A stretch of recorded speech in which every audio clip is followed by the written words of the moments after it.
In the trooper's case, he turned his cruiser so the wrong-way driver would impact the side of his vehicle, but many other wrong-way crashes involve head-on impacts. Tonight, our consumer investigator Steve Sprague speaks to a man who spent his professional career pushing automakers to improve safety and found those improvements saved his life.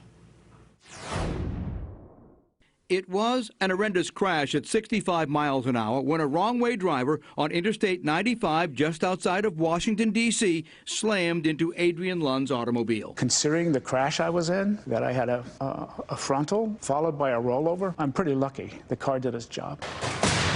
For decades, the Insurance Institute for Highway Safety has tried to create tests which force automakers to improve safety features. We figure that if the government's doing it, we don't need to do the same things.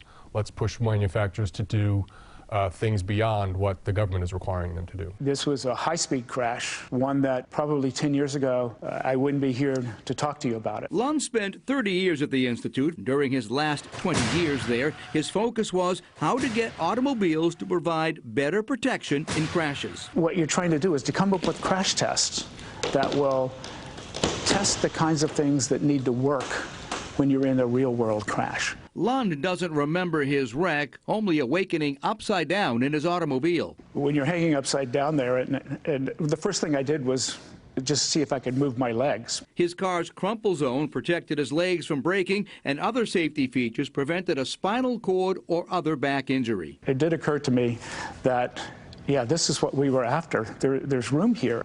In a crash like this, you don't come out uninjured. The driver of the wrong-way vehicle that hit Lund died in that crash because police say she wasn't wearing a seatbelt and she was thrown from the vehicle.